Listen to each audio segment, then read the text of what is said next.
Сәлем, құрметтілерім. Бүгін осы видеоны сіздерге арнайы жасап жатырмын. Бұл машинка шунфа машинкасы, яғни ою тігетін зигзаг машинкасы. Негізінде мен бұны 2 жыл, почти 3 жыл алдын түсіріп ютубқа салып қойған едім. Алайда тереңірек түсіндіріңізші, қайтадан осы шунфа туралы полный информация беріңізші деген қыздарға арнап тағы да 2-ші рет түсіріп жатырмын, қыздар. Бұл жерде ручной шунфа машинкасы, яғни барлығы қолмен регулировка жасалынатын машинка.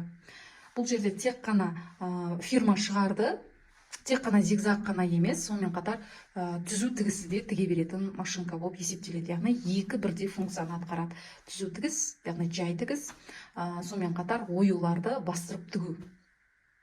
Алайда дегенмен де өзі әр нәрсенің, мысалы үшін, әр нәрсе өзінің ғана бұйырылған нәрсесін жасаған дұрыс. Егер де сіздер бұны прямойға қойып, зигзагқа қойып, 2 түрлі, мысалы үшін, көрпеше тігіп жатырсыз, арасына ою тігіп жатырсыз, сөйтіп, тек қана осы бір машинкамен прямойды да, зигзагты да барлығын екеуін кезекпе-кезек тіге беретін болсаңыз, онда бұл бұзылады. Неге? Себебі бұл ручной.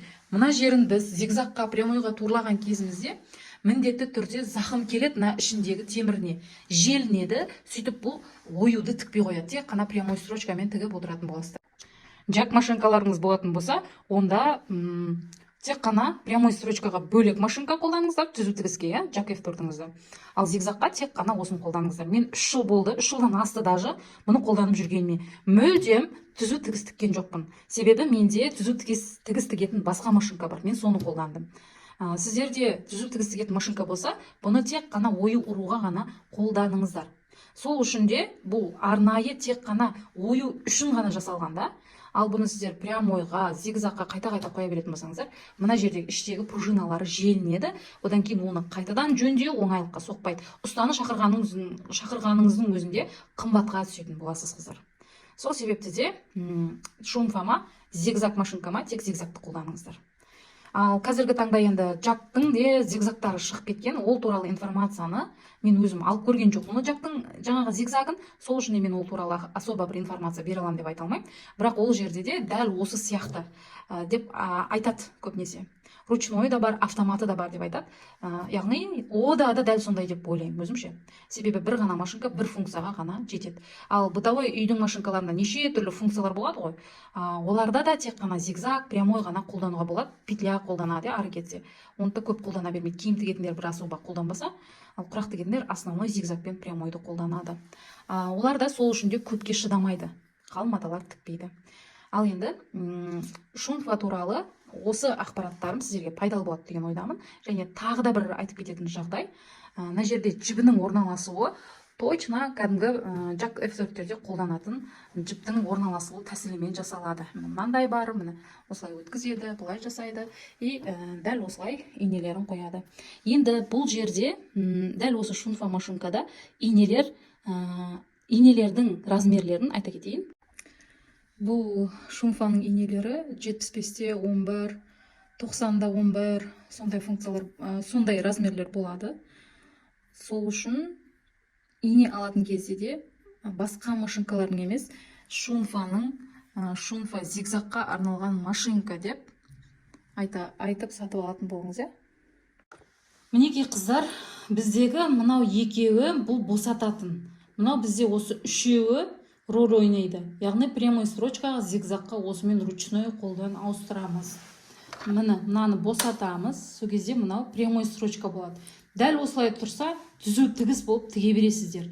Енді зигзагқа қою үшін қалай жасаймыз? Кішігірім зигзагқа қою үшін, міне, до конца баратын болса, ол үлкен зигзаг болып кетеді.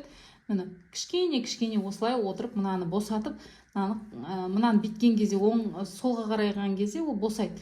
Оңға қарай дәл осылай қойып қоямыз да, и осылай тігеміз. Бізге қайсы зигзаг керек екенін біліп алуымыз керек, қыздар.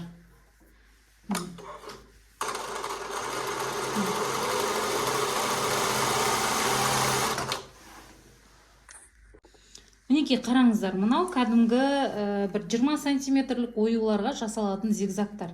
Мына арқасы қара жіппен тігілді, үсті қызыл жіппен тігілді. Енді одан да майда және де нығыз қылу үшін не істейміз біз? Одан да майда қылу үшін қайтадан босатамыз да кішкене, міне, кішкене көтереміз. Міне, до конца босаттық. Мынаны былай бұрап, кішкене ғана қыламыз. Және мына жерінде нығыз қылатын болсаңыздар, онда уже бірден бияқ қарай жасайсыздар.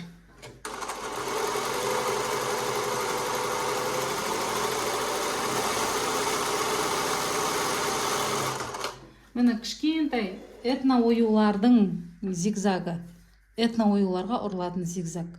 Енді үлкен қылып нығыз қылу үшін қалай жасаймыз? Үлкен қылып нығыз қылу үшін біз мынаны босатамыз және до конца, мынау былай до конца, осы жерге дейін бір 1 сантиметр аралығында ғана қозғалады бұл қыздар. Осын до конца осылай қылаңыз да.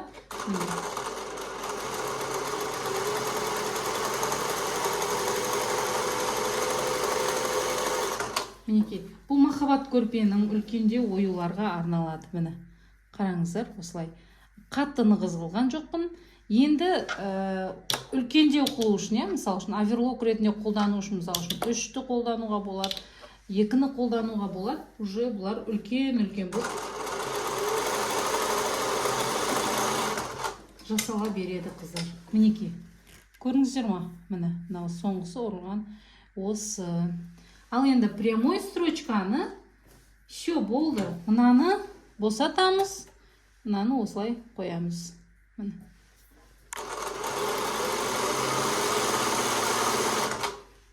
Ірісін қолданамыз. Дальше ірісін қолданамыз. Осылай. Мынау майдасы тігіз, мынау орташа тігіз, мынау ірі тігіз. Осылай зигзагты қолданып кете береміз қыздар. Мынау особо бұл негізі роль ойнамайды. Кейбір жағдайларда, кейбір жағдай емес, вообще экстренный жағдайлар болады ғой, бұзылып қалатын. Сол кезінде ғана осыны қолдануға болады. Бірақ бұған вообще тиіспей қойсаңыздар болады. 3 жылдан бері мен мынамен вообще тиіскен жоқпын, істеткен жоқпын.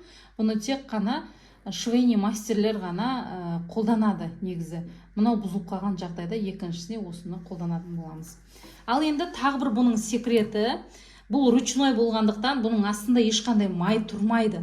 Сол үшін де бұның бүкіл мынандай тесіктері болады.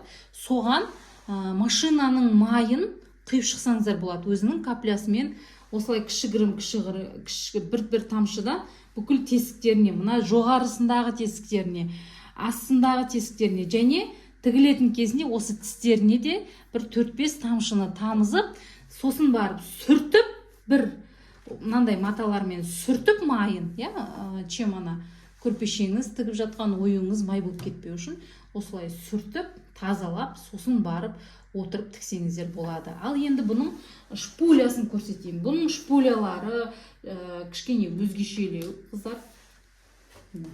Черноктары өзгешелеу. И бұл алдында тұрады.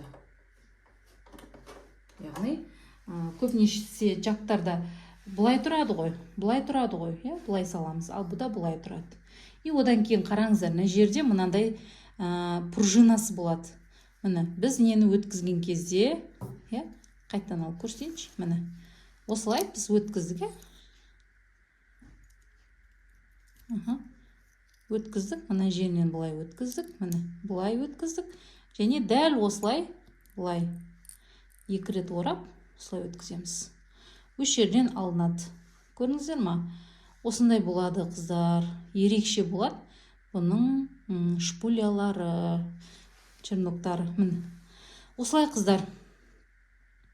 Осымен, егерде осы шунфа туралы информация ұнаған болса, қыздар, лайк басып, комментария жазып, тағда ендігі видеомды қандай машиналарға арнайын, сол туралы айта кетіңіздер, қыздар.